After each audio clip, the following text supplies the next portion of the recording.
When was the last time a movie genuinely felt like an event? Not just a film you watched, an event. The kind of movie people talked about for months. Audiences would line up around the block. The kind of movie that created stars and became part of culture itself. Because something strange has happened over the last decade. Hollywood is spending more money than ever before, producing more content than ever before, and employing the latest technologies available. And yet, many people feel less excited about movies than they have in decades. Studios are losing billions, streaming platforms are struggling to turn a profit. Movie stars don't seem like stars anymore, and audiences are quietly walking away. So, what happened? How did the industry that sparked the imagination of millions of people become one of the most criticized in modern culture? This isn't just about movies. It's the story of what happens when technology, social media, politics, and corporate incentives collide, and in the process fundamentally change how culture is created and delivered to the screens. For most of the 20th century, Hollywood operated on a fairly simple formula.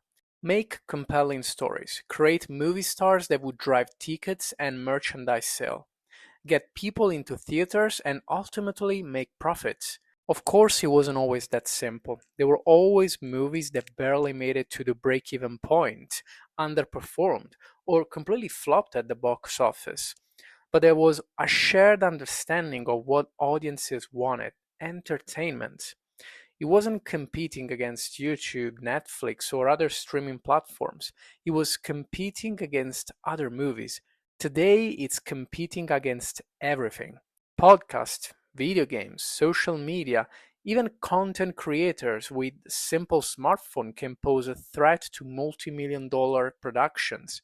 And that's changed the rules of the game altogether. For the first time in history, Hollywood no longer has a monopoly on attention, but rather has to fight for it. One of the biggest misconceptions about modern Hollywood is that it's driven primarily by artists. Increasingly, it's driven by corporations. Major studios are now part of enormous multinational companies. Just think about the power Disney holds, not just in the movie industry, in theme parks, toys, and so on. It's present in every branch of the entertainment industry and even goes beyond that. If you're a business that size and you're even publicly traded, of course shareholders are expecting growth with every quarter. That drives incentives in a completely different direction because when billions of dollars are at stake, risk becomes the enemy. Original ideas become very dangerous. Sequels seems a safer bet, and reboots can guarantee the survival of a franchise for a few more years. This is why audiences keep seeing familiar franchises recycled over and over again. Not because executives hate creativity, but they simply fear its unpredictability. A film based on a beloved franchise might fail, sure, as we saw countless times, but at least it arrives in theaters with a built in audience and built in awareness. While an original film has to earn that attention from scratches, so you can imagine how dangerous that is. And attention has become expensive, just like a luxury good. The result? Well, Hollywood increasingly feels like it's managing brands rather than creating stories, and audience has noticed big time, responding to the change by closing their wallets. Then there's the juggernaut that is online streaming, that for years it looked like the future, and now it's such a part of our daily routine that we basically take it for granted. Instant access to unlimited content, no advertisement, no reliance on physical media. Well, it's revolutionary in many ways. But the streaming era created problems nobody anticipated. When Netflix, Disney Plus, HBO Max, Amazon Prime, and countless others entered the content race, quantity became the goal. Every platform needed more shows, movies, exclusives. Everything had to be delivered fast to ensure paying customers would renew their subscription. That created a phenomenon we can only describe as content inflation. Thousands of hours of entertainment, but very little cultural impact. Think about it. How many shows have you watched in the last 3 years that you've already forgotten?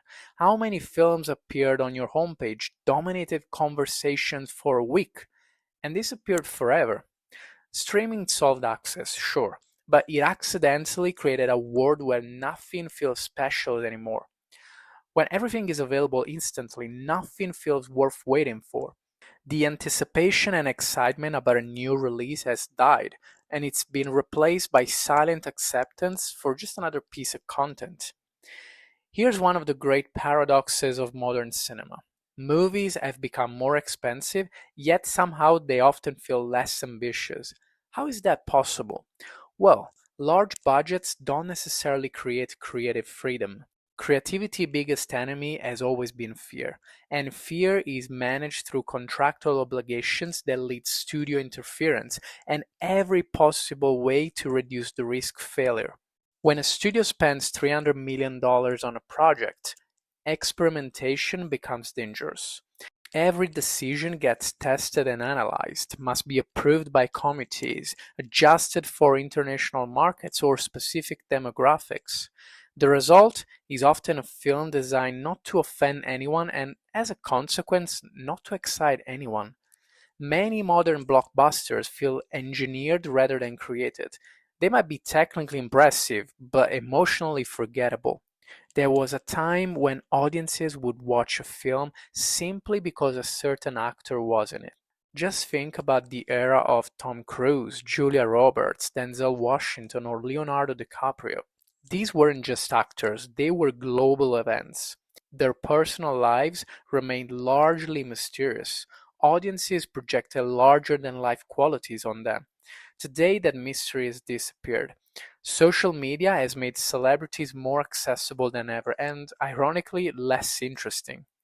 We know what they tweet, what political opinions they hold, what products they consume and endorse. The more we see them, the less mythical they become. Movie stars have become content creators, and content creators rarely feel larger than life. They just feel like regular people who record their life all the time. Actors have always had political opinions. That's nothing new. What's changed is how visible those opinions have become. Social media incentivizes constant commentary. Every issue requires a statement. Controversy must be addressed by taking a position in the cultural war. Every trending topic calls for some sort of engagement.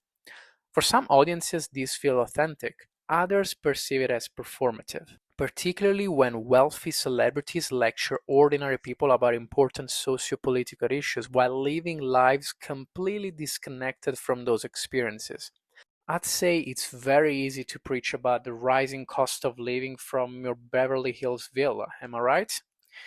The issue isn't that actors have opinions. Everyone has and should have opinions. The issue is that audiences increasingly struggle to separate the performance from the person. And once that separation disappears, the magic starts to fade away until the cover blows up completely and you only see the person for who they really are. And quite often is very disappointing. Because acting depends on suspension of disbelief, and it's difficult to believe a character when you constantly see the actor behind them. But that was not the only change. Something else had happened. Movies got longer, a lot longer. A nearly 3 hour runtime that once felt exceptional have become increasingly common, yet audiences often report feeling less engaged. But why? Well, because length isn't depth. Complexity rarely converts to quality. Many classic films told compelling stories in under 2 hours. Today, some films feel terrified of editing. Scenes linger far too long. Plots expand unnecessarily. Franchises stretch stories across multiple movies and television series. And for good measure, they end up butchering the finale, ruining the entire build up to it. Today we see a lot of content, probably too much. Runtimes are increasingly longer. There's always some sort of universe building happening in the background, but not much compelling storytelling.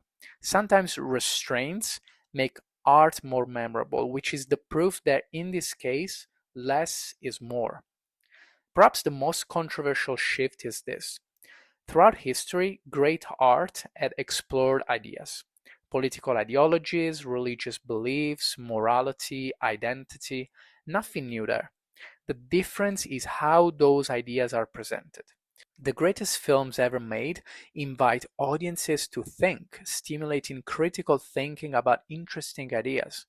Many modern productions are accused of telling audiences what to think. And there's a big difference between stimulating curiosity and delivering conclusions. Audiences generally don't mind complex themes. In fact, they often love them. It's what makes you still talk about a movie years after you watched it. The reason people watch stories is to experience human complexity, not to receive instructions or pretentious lectures about socio-political issues. When storytelling becomes secondary to messaging, the audience notices and they unsurprisingly reject it. But it's easy to blame Hollywood. Audiences aren't the same either. Going to the cinema has become expensive. Between tickets, snacks, transportation, and if you're paying for your family too, it's like investing a small sum of money in one evening. Then there's convenience. Why drive somewhere when entertainment comes directly to your living room? And as sad it is in a way, it's also a very fair question. Why sit with strangers when your home has a comfortable sofa and a pause button? You can get the food you want for much cheaper and even use the toilet without missing any bit of the film. The cinema experience isn't dying because people hate movies. It's dying because convenience is winning. The same digital revolution that transformed shopping, banking, and communication is transforming entertainment too, and Hollywood still hasn't fully adapted. The biggest competitors to movie isn't other studios, it's your phone. A film asks for 2 hours of uninterrupted attention. TikTok only requires 10. One requires patience and constant focus, the other rewards impulsivity. We're living through the most competitive attention economy in human history. And movies were built for a world where attention was abundant, so it could easily be directed at a movie for 2 hours. That world no longer exists, and there's no point in fooling ourselves. Today's audience is fragmented, distracted, overstimulated. Competing against that reality is extraordinarily difficult, and perhaps that's why truly great films feel increasingly rare. Not because talent disappeared, although arguably scarce in the modern entertainment industry, but because attention did. In simple terms, a lot of people wouldn't recognize a good movie even if they watched it because their focus is simply somewhere else. Now, what's the conclusion to this? The decline in cultural excitement around movies isn't caused by one thing. It's the result of dozens of forces colliding at once. Corporate greed, the takeover of streaming platforms, the chokehold social media has on our attention span. Hollywood didn't suddenly forget how to make movies. The environment around movies fundamentally changed. The real question isn't whether cinema is dying. It's whether it can reinvent itself and fit into the current climate without falling victim to the same technological advancement that killed Blockbuster and the iPod. Because people still crave stories. They still want to laugh, cry, feel inspired, escape reality for a few hours. That human need hasn't changed. What has changed is the competition for our attention. And perhaps the future belongs not to the studios that produce the most content, but to the ones that remember something Hollywood seems to have forgotten. People don't fall in love with content, they fall in love with stories. And stories are one thing algorithms haven't figured out how to mass produce. Well, at least not yet.